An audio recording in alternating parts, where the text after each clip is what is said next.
போது அந்த பிறந்த அந்த குழந்தை எப்படி நம்மளுக்கு வந்து ஒரு ஆரோக்கியமான குழந்தையா பிறக்கும், ஒரு குறையோட பிறக்கும் அப்படிங்கிற ஒரு விஷயம் எல்லாம் இன்னைக்கு இந்த விஷயத்துல உங்களுக்கு கொஞ்சம் பார்க்கலாம்.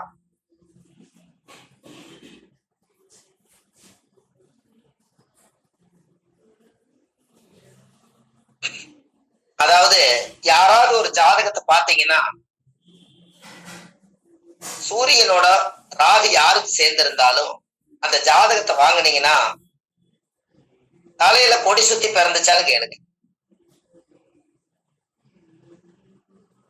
அவங்க ஆச்சரியப்பட்டுருவாங்க. சூரியனும் ராகும் யாருக்கெல்லாம் ஒரு ஜாதகத்துல பிறந்திருக்குதோ அவங்களுக்கு கொடி சுத்தி தான் பிறக்கும்.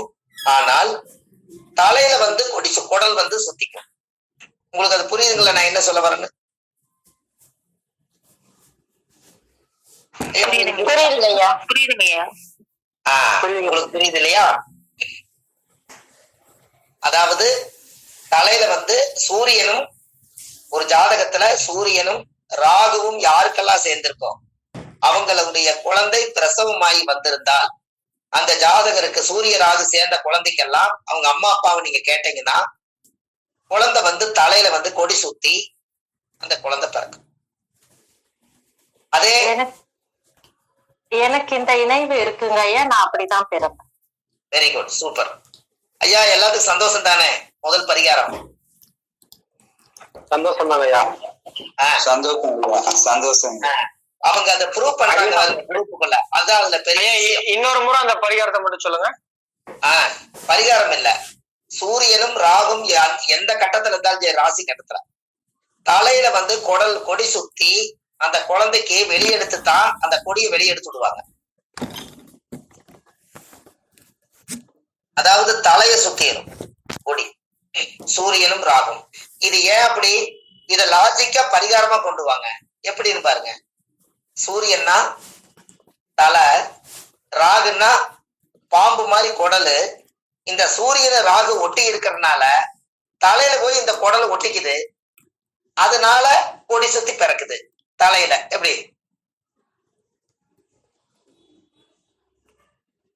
ஏன் புரியுதுங்களா? புரியுதுங்கய்யா. அதே போல சனியும் செவ்வாயும் ஒரு ஜாதகத்துல யாராருக்கு இருந்தா அவங்க பிறக்கும் போது கால்ல கொடி சுத்திக்கும். கால்ல கொடி சுத்தி அந்த தொப்பல் கொடி போய் கால்ல சுத்திக்கும். அப்போ இப்படி ஒரு பிறந்துருச்சுன்னா ஜோசியர்கிட்ட வந்து கேட்பாங்க, பிரசவம் ஆகும் போது குழந்தைக்கு இவ்வளவு தடை இருந்துச்சுங்க, இந்த தடைகள் எல்லாம் சரியாகணும்னா என்ன பண்றதுன்னு கேட்பாங்க. அதுக்கு நீங்க ஒரு பரிகாரம் சொல்லுங்க. இந்த குழந்தைய குலதெய்வத்துக்கு தத்து கொடுத்து அப்புறம் வாங்கி வளர்த்த சொல்லுங்க. அது இன்னமும் ரொம்ப சிறப்பா. குலதெய்வத்தை கொண்டு போய் சாமி தத்து கொடுத்து வாங்கலாம். அப்படி குலதெய்வம் தெரியாதவங்க பெருமாள் கோயில கொண்டு போய் அந்த குழந்தைய தத்து கொடுத்து கோயில ஒரு 3 முறை சுத்தி வந்து ஒரு தேங்காய் பழம் பூமாலை அர்ச்சனை வச்சு சாமி கும்பிட்டு அதுக்கப்புறம் கொஞ்ச நேரம் கிளம்பிச்சு அந்த குழந்தைய வந்து பிராமணர் ஐயர்கிட்ட இருந்து சாமியோட கருவறையில உள்ள கொண்டு போய் வச்சு இந்த குழந்தைக்கு பெருமாளுடைய பேரோ அல்லது உங்க பேர் எதுவும் வச்சு அங்கிருந்து அந்த கருவறைந்து குழந்தைய வாங்கிட்டு வந்து வளர்த்து சொல்லுங்க. அந்த குழந்தைக்கு அந்த தோஷம் வராது. ஏன் அப்படின்னா அந்த காலத்துல நீங்க பாத்திருக்கீங்களா, மாலை சுத்தி பிறந்தா மாமனுக்கு ஆகாது, கொடி சுத்தி பிறந்தா கோத்திரத்துக்கு ஆகாதுன்னு சொல்லுவாங்க. நீங்க கேள்விப்பட்டுக்கிறீங்களா ஐயா? இப்ப இன்னும் கொஞ்சம் நம்ம அட்வான்ஸா போயிட்டோம். சூரியனோட ராகு சேர்ந்தா சூரியன்னா தலை, ராகு அதுல சுத்திக்கும். செவ்வாயும் சனியும் சேர்ந்து இருந்தா சனின்னா முழங்காலு, அப்ப கணுக்காலு முழங்காலுதான் சனி. அப்போ இந்த சனியோட செவ்வாய் சேரும் போது தொப்புல இருக்கும் போது அந்த கத்தியில ரத்தம் பட்டு காலை சுத்தித்தான் அந்த குழந்தை பிறக்கும். இதெல்லாம் எடுத்து விடுவாங்க. இதெல்லாம் நர்ஸு கிட்ட பிரசவம் பார்க்கறவங்க கிட்ட நீங்க கேட்டு பாத்தீங்கன்னா உங்களுக்கு அருமையா தெரியும். இதெல்லாம் நீங்க தெரிஞ்சுக்கணுங்கிறதுக்காக இந்த விஷயத்த சொன்னேன். சரி, இப்போ நம்ம நேரா ஒரு விஷயத்த சொல்லணும். ஐயா, இந்த அடப்பு நட்சத்திரம் சொல்றாங்க இல்லையே, இந்த அடப்பு நட்சத்திரத்தை பத்தி நீங்க ஏதாவது தெரிஞ்சுக்கணுமா? கண்டிப்பா கண்டிப்பா தெரிஞ்சுக்கணுங்க ஐயா. கண்டிப்பாங்க ஐயா. ஆமாங்கய்யா. ரைட், ரொம்ப சந்தோஷம். இந்த அடப்பு ஒருத்தருடைய வாழ்க்கையில எப்படியெல்லாம் நம்மளை கஷ்டப்படுத்துது அப்படின்னு பாருங்க. அவிட்டம், சதயம், பூரட்டாதி, உத்திரட்டாதி, ரேவதி 6 மாசம் அடப்பு இந்த 5 நட்சத்திரத்துக்கு கொடுத்துருக்காங்க. அதே போல ரோகிணி, மிருகசிருஷம், கிருத்திகை இதுக்கு அடப்பு கொடுத்துருக்காங்க. இப்படி ஒருத்தர்களுக்கெல்லாம் என்னங்கய்யா? திரும்ப சொல்லுங்க, நட்சத்திரங்கள் சொல்லுங்க. நட்சத்திரங்கள் உங்களுக்கு அப்புறம் சொல்றேன். அடப்பை பத்தி நீங்க தெரிஞ்சுக்கோங்க. இருக்கிறது 12, 13 நட்சத்திரம் தான் அடப்பு நட்சத்திரங்கள் இருக்கும். இந்த அடப்பு நட்சத்திரத்துல யாராவது ஒருத்தர் இறந்துட்டாங்கன்னா அவங்களுக்கு உடனே ஏதாவது சீக்கிரமா கொண்டு போய் அடக்கம் பண்ணிட்டு ஒரு 6 மாசம் அடக்கம் இருக்குது. 6 மாசம் அடப்பு இருந்தா இந்த 6 மாசத்துக்கு இவங்க 6, 3, 18, 180 சூடத்தை ஒன்னா வச்சு கொளுத்தி சாமி கும்பிட்டு கருப்பு கர்மாந்தரம் எல்லாம் முடிச்சு இவ்வளவுதான் ஆத்மா பூஜை அப்படின்னு இன்னைக்கு உலகம் ரொம்ப வேகமா போகுது. ஆனா அதையவே நம்ம திருப்பி கேட்டா இப்ப எப்படின்னா முறையா 6 மாசம் அடப்பு இருக்கிறத ஏன் அந்த உயிர் 6 மாசம் இந்த பூமியில அந்த ஆத்மா வாழும்னு நினைக்குது அப்படின்னா அந்த அடப்பு நட்சத்திரங்கள்ல இந்த ஆத்மா ஐயோ நான் குழந்தையை விட்டுட்டு போறேன், என்னுடைய தாய் தந்தை விட்டுட்டு போறேன், என் சொத்தை விட்டுட்டு போறேன், என்னோட மூதாதிகள் எல்லாம் விட்டுட்டு போறேன், எனக்கு நிறைய இந்த உலகத்துல வாழணும்னு எனக்கு ஆசை இருக்குது, இந்த உயிரை ஆண்டவன் எடுத்துக்கிறானே அப்படின்னு இன்னும் வாழணும்னு நினைச்சு அந்த எண்ணத்தோட தான் அது இருக்கும். அப்போ என்ன அப்படின்னு கேட்டீங்கன்னா அந்த உயிர் போனாலும் கூட உடம்பை கொண்டு போய் மண்ணுல அடக்கம் பண்ணிருவோம். அதுக்கப்புறம் இந்த ஆத்மா மட்டும் இறந்த இடத்துலயே சுத்திட்டு இருக்கு. அப்ப இந்த இறந்த இடத்துல சுத்திட்டு இருந்தா அந்த ஆத்மா அந்த வீட்டை விட்டு போகாது. அதனாலதான் அந்த காலத்துல கூட அடப்பு வையே அப்படின்னு சொன்னாங்க. அந்த வீடு வாழ்ந்த வீட்டை அடைச்சிடணும் இறந்த நேரம் சரியில்லைனா. அப்ப இறந்த நேரம் சரியில்லைனா யாருக்கெல்லாம் தீட்டு? கொல்லி வைத்தோர், குடமுடைத்தோர், புலிமேட்டுக்கு மண்ணு தள்ளினோர், வாக்கரிசி போட்டோர், எரை எடுத்தோர், மூட்டை எடுத்தோர், வஸ்திரம் வாங்கினோர், இத்தனை பேர்த்துக்கு அந்த தீட்டு இருக்குமா? இப்ப சொல்லுங்க, நான் இளவுக்கு போகல, நான் அதையெல்லாம் தொடல அப்படின்னாலும் அந்த இறந்த உயிரோட ரத்த சம்பந்த உறவுகளுக்கெல்லாம் இந்த 6 மாத காலம் அவங்களுக்கு தீட்டுதான். அப்ப இந்த 6 மாச காலத்துக்கு இந்த ஆத்மாவை பூமியில அது சம்பாரிச்சு இடந்தடம் வாங்கி வீடு வாசல் கட்டி பேரு புகழெல்லாம் தேடி வச்ச ஒரு ஆத்மாவுக்கு 3 நாள்ல காரியத்தை முடிச்சு போட்டு 180 சூடத்தை ஒன்னா வச்சு கொளுத்திட்டு அவ்வளவுதான் முடிஞ்சது, இதுக்கு மேல அவங்க வேலை பாருங்கன்னு சொன்னா இந்த ஆத்மா ஒரு 60-70 வருஷம் வாழ்ந்திருந்தா அப்ப அவருக்கு கோபம் வரும். ஏன்? எத்தனை சொத்தை இந்த ஆத்மா பேரம்பேத்திகளுக்கெல்லாம் சேர்த்து வச்சிருப்பார், எத்தனை வீடு வாசலை கட்டி வச்சிருப்பார், எத்தனை பேர் போல சம்பாரிச்சு வச்சிருப்பார். இவ்வளவு பேர்த்துக்கும் இந்த ஆத்மாவை இந்த 3 நாள்ல கருப்பு கர்மாதியோட முடிஞ்சுதா? அப்ப அந்த வாழணும்னு அந்த 6 மாசம் நினைச்ச ஒரு எண்ணம் அவங்களுக்கு அந்த 6 மாசத்துக்காவது என்னை சுத்தி விளக்கு போட்டு எனக்கு ஆத்மா சாந்தி பண்ணுங்க, அப்பத்தான் நான் இந்த பூலோக பதவி விட்டு சிவலோக பதவி போகணும்னு சொல்லுவேன். அதுக்காகத்தான் அந்த காலத்துல ஊடு அடப்பு வந்தா இழந்த முள்ளு இருக்குது இல்லைங்களா? இழந்த முள்ளு, அந்த இழந்த முள்ளு, வேலி முள்ளு, கருவேலா முள்ளு எல்லாம் கொண்டு போய் அந்த இறந்த உயிருடைய ஆத்மா பக்கத்துல கொண்டு போய் அந்த வீட்டை அடைச்சு அது பால் அடைஞ்சு 6 மாசத்துக்கு அந்த உயிரிட்ட இடத்துக்கிட்ட யாரும் போக மாட்டாங்க. அதுக்கு கொஞ்சம் வெளியில வச்சு ஒரு வெங்கல கிண்ணத்துல நல்லெண்ணெய் விட்டு 1 ரூபா காயின் போட்டு எல்லாரும் அந்த நல்லெண்ணெய் முகத்தை பார்த்துக்கங்கன்னு சொல்லி அந்த முகத்தை பார்த்து அந்த நல்லெண்ணெய் வச்சு ஒரு பொட்டி கூடை போட்டு கமுத்தி 4 செங்கலை தூக்கி அது மேல வச்சிருவாங்க. இதுக்கு பேரு தான் ஊடு அடப்பு. அப்ப இந்த 6 மாசத்துக்கு ஒரு புது தட்டும் ஒரு சொம்பு தண்ணி வாங்கி அந்த பொட்டி கூடையில அடியில அந்த உயிர் எண்ணெயில நல்லெண்ணெயில தான் அது வைப்பாங்க. ஏன் நல்லெண்ணெய்? சனி பகவான். நல்லெண்ணெய் சனி காரகம் ஐயா. ஆயில் காரகன் சனி. அந்த ஆயில பூரண ஆயில ஒரு திருப்திகரமா கொடுக்கணுங்கிறதுக்காக அந்த விஷயம். அப்ப அந்த சனி உடைய ஆயில போட்டு பொட்டிக்கொடைக்கு முன்னாடி கமத்திடுவோம். இத பொட்டிக்கொடைக்கு முன்னாடி கமத்தி மாலை நேரம் ஒரு சொம்பு தண்ணி எடுத்து வச்சு ஒரு கற்பூரம் பொருத்தி அந்த பொட்டிக்கொடைக்கு காமிச்சா அது என்ன பண்ணுமா, அந்த வெளிச்சம் கிடைக்கும் அதுக்கு.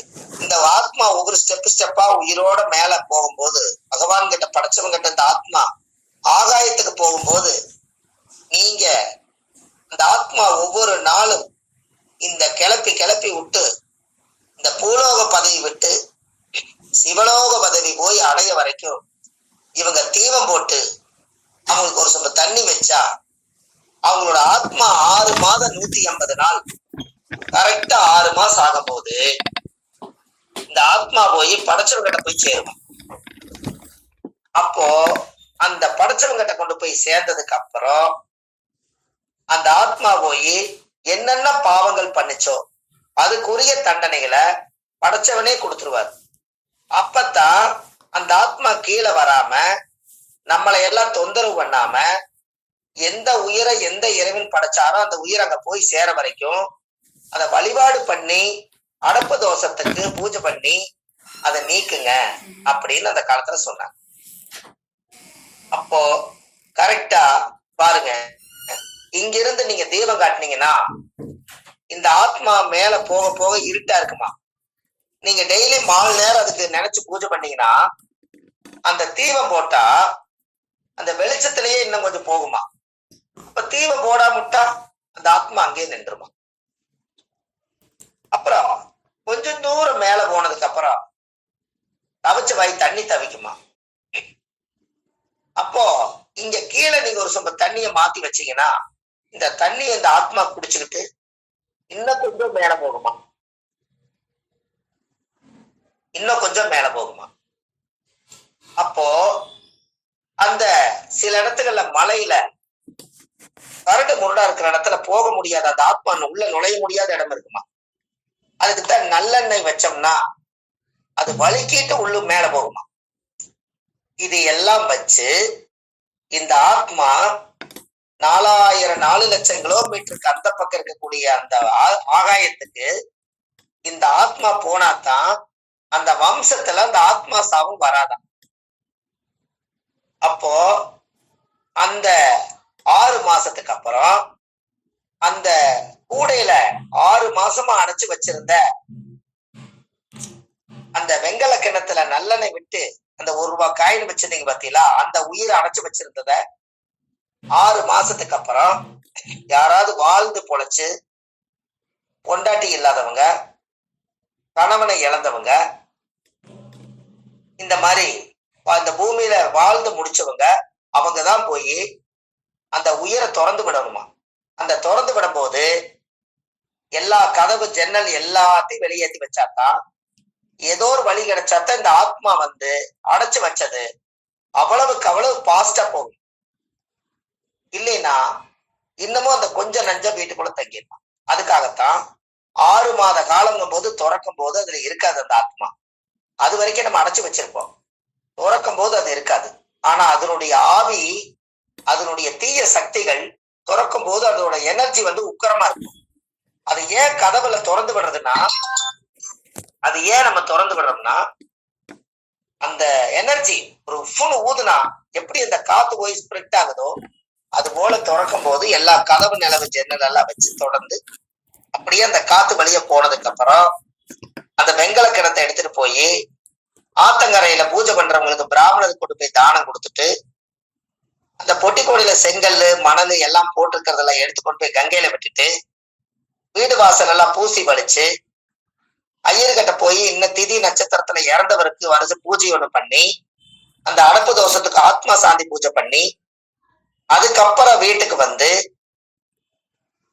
படப்பு இலையெல்லாம் போட்டு அவர் என்னெல்லாம் சாப்பிடுவாரோ, ட்ரிங்க்ஸ் சாப்பிட்டா ட்ரிங்க்ஸ், சாப்பாடுனா சாப்பாடு, மீனுன்னா மீன், கருவாடுன்னா கருவாடு, அவர் என்னெல்லாம் விரும்பி சாப்பிட்டாரோ இது எல்லாத்தையும் வச்சு அவருக்கு அவருக்கு வந்து படைச்சு,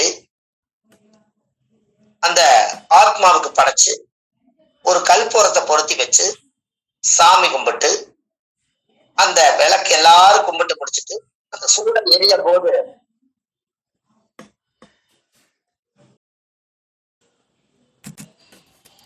ஐயா கேக்குதா?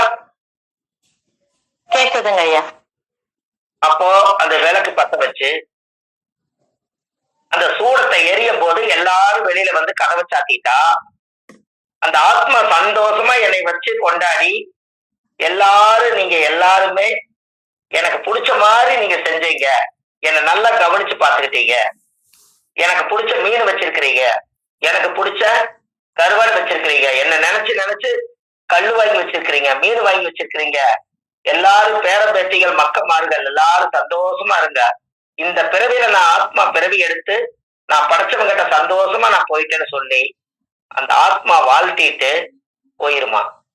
அதுக்கப்புறம் அந்த மறுபடியும் அந்த கதவை திறந்து அதுக்கு ஒரு சூடம் காமிச்சு, அதுக்கப்புறம் அந்த படப்பு போட்டுக்கிறத எல்லாம் எடுத்து கூரை மேல கொண்டு போய் தண்ணிய தொளிச்சு காகத்துக்கு சாப்பாடு வச்சு, அந்த காகம் சந்தோஷமா வந்து எடுத்துருச்சுன்னா அந்த ஆத்மாவுக்கு கோபம் இல்லை, அந்த வம்சத்துல பிறந்த ஆத்மாவுக்கு யாருக்கு இனிமேல் தொந்தரவு வராது, இதுக்கப்புறம் அந்த இடத்துல அந்த அடப்பு தோஷம் சுத்தமா நீங்கிருச்சு. இன்னும் முன்னோர்களுடைய வழியில இதைய அந்த காலத்துல இதை பயன்படுத்திருக்காங்க. அருமைங்க. ஆமா, மீட்டை ஓபன் பண்ணி எல்லாம் சொல்லுங்களேன். ரொம்ப அற்புதமான தகவல் ஐயா. ரொம்ப சந்தோஷம். அப்போ அப்போ அந்த காலத்துல முன்னோர்கள் எல்லாம் இப்படி ஒரு ஆத்மாவை எப்படியெல்லாம் வழிபாடு பண்ணி அத செஞ்சிருக்கிறாங்கன்னு பாத்தீங்களா? அதுக்கப்புறம் 6 மாசத்துக்கு அப்புறம் அந்த வீட்டை சுத்தப்படுத்திட்டு ஒரு ஐயரை கூட்டிட்டு வந்து கணபதி ஹோமம் பண்ணி அந்த வீட்டை புண்ணியதானம் பண்ணி, அதுக்கப்புறம் அதை கொண்டுட்டு போய் அந்த தீர்த்தம் எடுத்து தெளிச்சு, அதுக்கப்புறம் 1 வருஷ காலத்துக்கு இந்த கல்யாணம் மட்டும் 1 வருஷம் ரொம்ப உறவா இருந்தா 1 வருஷத்துக்கு கல்யாணம் மட்டும் பண்ணக்கூடாது. அந்த இறந்ததுல இருந்து 365 நாள் சூரியன் எந்த ஆத்மா எந்த நட்சத்திரத்துல இறந்து அடப்பாச்சோ அதே நட்சத்திரத்துல 365 நட்சத்திரம் கடந்து வந்து அந்த இறந்த நட்சத்திரத்தை சூரியன் தாண்டிட்டால் அந்த ஆத்மா சாந்தி என்று பொருள். எப்படி? ஒன்னும் பதிலே காணுமே ஐயா. அற்புதம் அற்புதம் ஐயா. அருமையான தகவல் ஐயா, அருமையான தகவல். அப்போ அடப்பு தோசைங்கிறது இன்னைக்கு 6 மாசத்துக்கு 180 சூடத்தை வச்சு ஒரே நாள்ல கொளுத்தி சாமி கும்பிட்டு போறாங்க. இது சாத்தியமானு சொல்லுங்க? சாத்தியம் இல்லைங்க. கண்டிப்பா இல்லைங்க ஐயா. செய்யக்கூடாதுங்க அந்த. அப்ப இந்த ஆதிகால பரிகாரத்துல விஷயம் உலகத்துக்கு போனா ஆத்மாவுக்கு நல்லது, அந்த குடும்ப வம்சத்துக்கு நல்லதா இல்லையான்னு. கண்டிப்பா கண்டிப்பாங்க. அப்போ அந்த ஜாதகத்துல ஒருத்தருடைய அடப்பு நட்சத்திரங்கள் வந்து நாம் செய்த பாவம் வினைகளுக்கு தான் அடப்பு நட்சத்திரத்தை போய் விடுகிறது. சொல்றாங்கல்லங்க, செத்த நேரம் சரியில்லை, அடப்பாய் போச்சாமா, எல்லா காரியத்தையும் நிறுத்தி வைங்க அப்படின்னு இந்த ஆத்மா போய் குறுக்க நிப்பாட்டுறதுக்கு காரணமே அந்த அடப்பு தானே. ஆமாங்க ஐயா. அப்ப கர்மா கரெக்டான நேரத்துல கை வைக்குதுங்களா? ஆமாங்க ஐயா. ஐயா, கர்மா வந்து கரெக்டான நேரத்துல கை வைக்குதா? ஆமாங்கய்யா. அந்த காலத்துல பாட்டே உண்டு. தயிர் பானை உடைச்சு வச்சு காக்காய்க்கு விருந்து வச்சு சாதிசனா லட்சு வந்த, நீ கொடுத்த விருந்தெல்லாம் நெஞ்சுக்குழி நஞ்சு போல ஆகி போச்சு, மன்னனும் போயிட்டா மணவாளனும் போயிட்டா, வீடே வெறு வீடா இருக்குதுன்னு அழுவாங்க. எப்படி?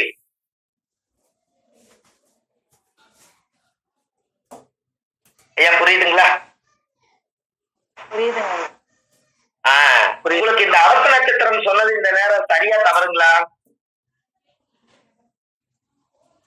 சரிதாங்கய்யா. ஒரு அப்படிலாம் இல்லைங்கய்யா. இல்லங்க ஐயா, சொன்னதை எழுதிட்டு இருக்கோம், அதனால எழுதக்கூடாதுங்கம்மா, ரெக்கார்ட் போட்டுங்க. எழுதுனீங்கன்னா என் கூட உடையார முடியாதுல்ல. உங்களுக்கு ஐயா ஒரு பண்றாரு பாத்தீங்களா? ஐயா முகுந்தன் ஐயா ஒரு வேலை செஞ்சுட்டு இருக்கிறாரு பாத்தீங்களா? இந்த ரெக்கார்டு முடிஞ்ச உடனே அந்த அந்த அந்த வீடியோவை அழகா அவர் இறக்கி அவரோட யூடியூப்ல போட்டு பொறுமையா பாத்துங்கன்னு சொல்லி இந்த வீடியோ பாடம் முடிஞ்சதுக்கு அப்புறம் ஐயா யூடியூப்ல போடுறாருங்களே, அதானே? ஆமாங்கய்யா.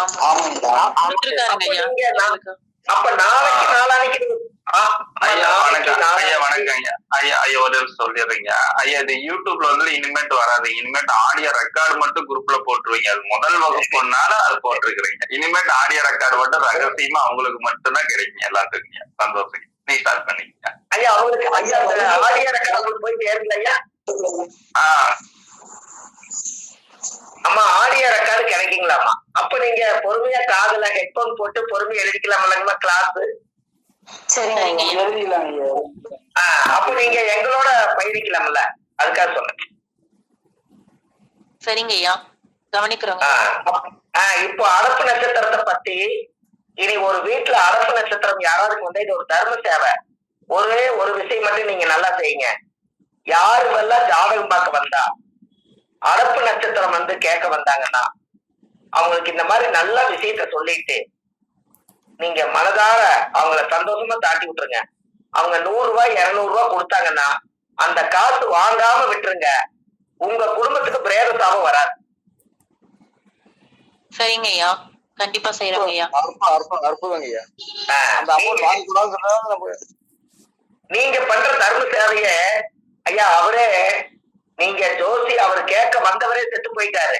செத்து போன காசு வாங்கி உயிரோடு இருக்கிறவங்க எப்படிங்க ஐயா வாழ்றது? அற்புதம். நன்றி நன்றி. நல்லது. புண்ணியம் செய்வதற்கே புண்ணியம் செய்திருக்க வேண்டும். நாம அந்த தேதியை குறிச்சு கொடுக்கறதுக்கு ஒரு வழிகாட்டு மாதிரி ஆச்சு. வழிகாட்ட வந்தவங்க கிடையாதுங்க. நீங்க செய்யற புண்ணியம் அந்த ஆத்மாவுக்கு செய்யறீங்க. கரெக்டுங்களா ஐயா? உண்மைதாங்க ஐயா. சரிங்க ஐயா. அந்த ஆத்மாவுக்கு செய்யறீங்க. எவ்வளவு சந்தோஷம்.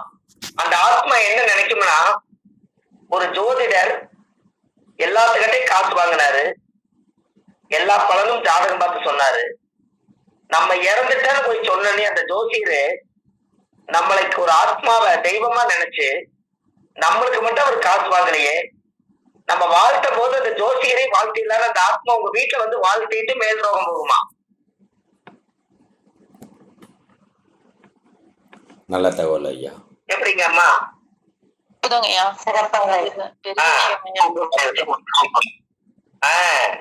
தர்மம் எங்கெல்லாம் ஒளிஞ்சிருக்குன்னு பாத்தீங்களா? கண்டிப்பாங்க. எங்களுக்கு இவ்வளவு நாள் இது தெரியாதுங்க ஐயா.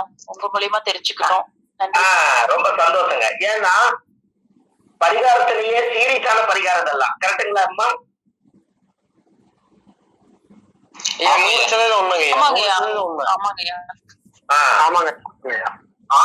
பரிகாரத்திலேயே சீரியஸான பரிகாரம் எதுன்னு கேட்டீங்கன்னா, ஆதிகால பரிகாரத்துல முன்னோர்கள் அந்த காலத்துல வாழும் போது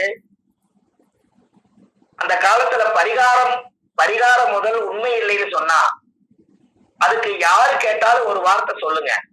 பரிகாரம் உண்மையா நடக்குமா நடக்காதான்னு கேட்டா அவங்க கிட்ட நீங்க சொல்லி ஜெயிச்சு தப்பிச்சு வர்றதுக்கு நான் உங்களுக்கு ஒரு ரகசியம் சொல்லித்தரேன். என்னன்னா, பரிகாரம் இல்லைன்னு சொன்னா அவங்களுக்கு சொல்ல வேண்டியது நீங்க என்ன சொல்றீங்கன்னா, ஒருத்தர் இறந்துட்டாங்கன்னா செத்தவனுக்கு எதுக்கு சிங்காரம், எதுக்கு பாட கட்டுறீங்க,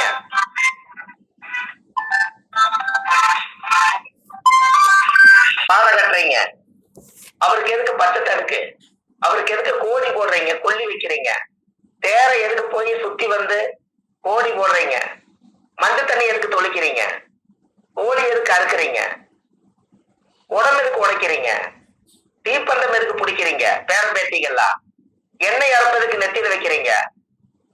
பொட்டு சந்திரம் எல்லாம் வச்சு அன்னைக்கு சேவிங் பண்ணி அவங்கள குளிக்க வச்சு அவங்களுக்கு காலை கட்டி கைய கட்டி எல்லாம் பண்ணி எல்லாம் போய் அழுது கொண்டு போய் குளியில அடக்கம் பண்றதுக்குள்ள எத்தனை அழுகாட்சி அழுது அந்த ஆத்மாவை போய் வச்சு இறந்ததுக்கு அப்புறம் பால் நெய் ஊத்தி எருக்கலாஞ்செடியில பாலை ஊத்தி இவ்வளவு ஆத்மாவுக்கு இவ்வளவு பயந்து செய்யறீங்களே, அப்போ பரிகாரம் உண்மையா இல்லையா? உண்மைங்கய்யா, உண்மைங்கய்யா, உண்மைங்கய்யா, கண்டிப்பா உண்மைங்க. இதுக்கு அவங்க பதில் சொல்லிட்டாங்கன்னா உண்மையாலுமே சந்தோஷம் தானே. நிச்சயமாங்கய்யா. செத்தவருக்கு எதுக்கு சிங்காரம்? அந்த ஆத்மா கூடு விட்டு போயிருச்சு, அந்த உயிர் எங்கேயோ போயிருச்சு, படைச்சவங்கிட்டயே போயிருச்சு. இருக்கிறது உடம்பு மட்டும்தான். அந்த உடம்புல எதுவுமே இல்லை. வாழ்ந்து உழைச்ச ஆப்பிள், ஆரஞ்சு, மாதுளம்பழம், கொய்யாப்பழம், வாழைப்பழம், லட்டு, ஜிலேபி, மைசூர்பா, இட்லி, தோசை, பணியாரம், கறி, சோறு, நான்வெஜ் எல்லாம் சாப்பிட்டு வளர்ந்த சதை மட்டும்தானே உங்க வீட்டுல இருக்குது. உயிர் படைச்சவர் அழகா எடுத்துட்டு போயிட்டாரு. அந்த உடம்பு மட்டும்தான் இருக்குது. இந்த உடம்பு துர்நாற்றம் அடிக்கூடாதுங்கிறதுக்காக அன்னைக்கே பாட்டு எழுதிட்டார். ரஜினிகாந்துக்கு ஒரு அருமையான பாட்டு, மண்ணின் மீது மனிதனுக்கு ஆசை, மனிதன் மீது மண்ணுக்கு ஆசை, மண் தான் ஜெயிக்கிறது, இதை மனம்தான் உணர மறுக்கிறது. அப்ப கடைசியில இந்த மண்ணு திங்க போது ஆத்மாவை திங்காது மண்ணு, இந்த உடம்ப தின்றுது. கடைசியில பூமி சமமாயிடும். வாழ்ந்தவங்க பொழைச்சவங்களுடைய உடம்ப தேடுனா கிடைக்காது. ஆத்மாவும் மேல் லோகத்துல போயிருச்சு. பூலோக பதவி விட்டு சிவலோக பதவி போயாச்சு. ஒரு தடவை தான் மனித பிறப்பு, தேடினாலும் கிடைக்காத செல்வம் மனித செல்வம். இதை மனிதனுங்களை தெய்வமா வணங்குறதுக்கு கோயிலே கட்டி கும்பாபிஷேகம் பண்ணினாலும் கூட சாமிக்கு சக்தி அதிகம்ங்கிறது உண்மைதான். பிரபஞ்சத்துல இருந்து கிடைச்சதுனால அதைய மகிமைப்படுத்தி அதை கொண்டாடி மண்ணா இருக்கிறத ஒரு மனிதர்கிட்டத்தான் அவ்வளவு பெரிய அறிவை வச்சு கோயிலை கட்டி உலகத்துக்கு மனித சக்தியை எடுத்து காட்டினாங்க. அப்பேற்பட்ட ஆத்மா தானே நம்மெல்லாம். ஆமாங்கய்யா, ஆமாங்கய்யா. ஐயா கரெக்டுங்களா? அற்புதங்க. ஆமாங்க. சரிங்கய்யா. நீங்க நினைச்சு பாருங்க. அப்போ மனித சக்தி நம்ம உடம்புக்குள்ள இந்த ஆத்மா இருக்க வரைக்கும் இந்த அழகான வாழ்க்கையில ஆடம்பரம் ஆடம்பரம் சொல்றாங்களே, நல்லா நிறுத்தி சொல்லி பாருங்க. ஆடும் பொம்பரம் ஒரு நாள் தாண்டிடும், அதான் ஆடம்பரம். அதைத்தான் ஆடம்பரம் காலப்போக்கில் வந்துருச்சு. எப்படி? அருமைங்கய்யா, அருமையான வார்த்தைங்க, அற்புதமான வழக்கம் ஐயா. ஐயா கரெக்ட் தானே? இன்றைக்கு பரிகாரத்தை நம்ம எடுக்க போறோம். ஆதிகால பரிகார வகுப்பு, பாரம்பரிய திருவள்ளுவர் குல வம்சம், பிரசன்ன ஜோதிடர் சுப மாரிமுத்து, திருப்பூர்ல இருந்து இந்த பதிவு உங்களுக்காக. இன்றைக்கு 4வது வகுப்பு, ஆதிகால பரிகார வகுப்பு உங்களுக்காக இது தரப்பட்டுள்ளது. இந்த பரிகாரத்தை இப்ப நம்ம இன்னும் கொஞ்சம் வித்தியாசமா நம்ம பார்க்கலாம். அந்த வித்தியாசம் எப்படிங்கிறதையும் உங்களுக்கு நான் சொல்லி கொடுக்குறேன். இப்போ டென்டர்ல எல்லா வீட்லயும் குழந்தைங்க இருப்பாங்க. அவங்களோட நோக்கம் என்னன்னா படிப்பு தான். இந்த படிப்பு அவங்களோட ஞான சக்தியில ரொம்ப நல்லா வரணும். அவங்க படிச்சாங்கன்னா உண்மையாலுமே அவங்க ரொம்ப ஒரு டாக்டர் ஆகலாம், ஒரு இன்ஜினியர் ஆகலாம், எத்தனையோ ஒரு நல்ல விஞ்ஞானி கூட ஆகலாம். அதுக்கு முதல் அறிவுக்குண்டான ஒரு படிப்பை இந்த குழந்தைகள் எல்லாம் படிக்கிறதுக்கு ஒரு ஆதிகால பரிகார கல்வியை பத்தி இப்ப நான் உங்களுக்கு சொல்ல போறேன். இப்போ படிப்புக்குண்டான கிரகம் என்ன கிரகம்னு யாரும் சொல்லுங்களா ஐயா? புதன் ஐயா. உங்களுக்கு படிப்பை பத்தி பரிகாரம் இப்ப சொல்லிக்கிறேன் அந்த 4 வகுப்புல.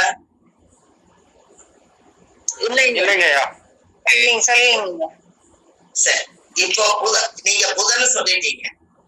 இப்போ நல்லா பாருங்க, இந்த புதன் படிப்பு நல்லா இருக்கணும் அப்படின்னா முதல்ல இந்த புதனோட உறவு என்னங்க? புதனோட தாய். அப்போ புதன் இயங்கணும்னா தாய் மாமனுக்கு பாத பூஜை பண்ணி அவங்க மனசு குளிர்ச்சியான அந்த ஆசீர்வாதத்துல இந்த குழந்தைக்கு படிப்பு தானா மைண்ட்ல அதிகமா உண்டாகும். தாய் மாமன் இல்லாதவங்க இத சொல்றேன். தாய் மாமனுக்கு நீங்க ஒரு மாமன்கிற உறவு வச்சு யார கூப்பிடுறீங்களோ அவங்க எல்லாம் புதனா வர்றாங்க. அப்ப தாய் மாமனுக்கு ஒரு புதன்கிழமை அன்னைக்கு காலையில புதன்கிழமை 6 to 7 புதனோட ஓரையில சூரியன் உதிக்கும் போது அவங்கள ஒரு தலவாழ இலை வச்சு அதுக்கு மேல ஒரு தட்டு வச்சு அவங்கள கிழக்கு முகமா சூரியனை பார்த்து நிக்க சொல்லி, பெண்ணா இருந்தாலும் ஆணா இருந்தாலும் அந்த குழந்தைய காலை கழுவி ஒரு பசுமாட்டு பால் அந்த பாதத்துல ஊத்தி சாமிக்கு அது மேல 2 பட்டை பொட்டு சந்தனம் திருநூறு குங்குமம் எல்லாம் வச்சு பத்தி காமிச்சு ஒரு கற்பூரம் பொருத்தி வச்சு ஒரு தீபாவளி காமிச்சு, என்னுடைய வாழ்க்கையில என்னுடைய ஜாதகத்துல ஏதாவது படிப்பு தோஷங்கள் தடையாக இருந்தாலும் இன்னையில இருந்து எனக்கு படிப்பு நல்லா வரணும், புதனுடைய உறவா இருக்கிறதுனால உங்ககிட்ட மண்டி விட்டு நான் ஆசீர்வாதம் கேட்கறேன்னு சொல்லி அவங்க கையில மஞ்சள் அரிசி கையில கொடுத்து, அதுக்கப்புறம் நீங்க கரெக்டா விழுந்து கும்பிடும் போது அவங்களை ஆசீர்வாதம் பண்ணி நீ நல்லா படிச்சு கல்வியில பெருசா வருவீன்னு தாய்மாமன் மனசார ஆசீர்வாதம் பண்ணாருன்னா அன்னையில இருந்து அந்த குழந்தைக்கு புதனோட ஞானம் கிடைச்சிரும். தாய்மாமனுடைய சக்தி அந்த குழந்தைக்கு வந்துரும், மனசு குளிர்ச்சி ஆயிரும். அதுல இருந்து 17 நாளுக்கு அப்புறம் அப்படியே அந்த குழந்தை படிப்புல வித்தியாசம் தெரியும், ஒரு நல்ல மாற்றம் உண்டாகும். அப்ப தாய்மாமனுக்கு கண்டிப்பா குழந்தைகள் பாத பூஜை பண்ணலாமா பண்ணக்கூடாதுன்னு சொல்லுங்க. அப்ப அந்த காலத்துல இப்ப ஒருத்தர் கேட்டாரு பாத்தீங்களா நம்ம குழுவுல, தாய் மாமனே இல்லைன்னா யார வச்சு பண்றதுன்னு. ஒண்ணு மாமனுடைய உறவா நீங்க யாரை எடுத்துக்கிறீங்களோ அவங்கள பாத பூஜை பண்ணுங்க. அப்படி இல்லைன்னா திருநங்கைய வீட்டுல கூட்டிட்டு புதன்கிழமை அன்னைக்கு இதே மாதிரி பொட்டு சத்திரம் வச்சு பூஜை பண்ணி சாமி கும்பிட்டு அவங்க கையில ஆசீர்வாதம் வாங்கி அதுக்குரிய வேலை செய்யுங்க. அப்ப இது பக்காவா இருக்கும்.